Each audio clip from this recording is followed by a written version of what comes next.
বন্ধুরা, আজকে একটা নতুন একটা ভিডিও নিয়ে আসলাম। দেখেন, আজকে অনেকদিন পরে মাদেশালে বাড়িছি। দেখেন কিরকম কুয়াশা পড়তেছে।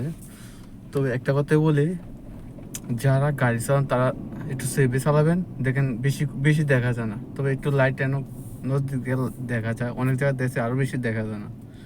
তো একটা কথাই বলবো, যারা যারা গাড়ি চালান তারা একটু সেফে চালাবেন। দেখেন গাড়িটা যা আছে মনে হচ্ছে এনে অস্তে চালায় দেখে বোঝা যায় না। যদি জোরে চালাতেন যান, একটা হঠাৎ করে একটা কুয়াশার একটা জায়গার ভিতরে পড়ে গেলে সে সমস্যা। তো যাদের মনে হয় হাউস ড্রাইভিং অথবা কোম্পানির গাড়ি যার যার যে জায়গার থেকে চালান, সবাই একটু সেভে চালাবেন। দাম্মামে দেখেন অনেক কুয়াশা পড়তেছে, অনেক অনেক।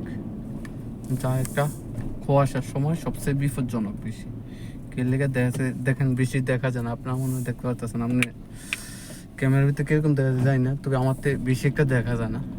ঠিক আছে, যখন কুয়াশা একটা গোলা পড়ে রয়েছে, মানে বেশি একটা দেখা যায় না আর কি। দেখেন, তো আশা করি সবাই নিজের সেফটি মেনটেন করবেন আর যারা জায়গার থেকে নিরাপদে গাড়ি চালাবেন। আল্লাহ হাফেজ, সবাই ভালো থাকবেন। আর ভিডিওটা কেমন লাগলো অবশ্যই কমেন্টে জানাবেন। যদি ভালো লাগে থাকে অবশ্যই আমার ইউটিউব চ্যানেলটাকে সাবস্ক্রাইব করে রাখবেন নতুন নতুন ভিডিও পাওয়ার জন্য। ওকে, আল্লাহ হাফেজ, আসসালামু আলাইকুম।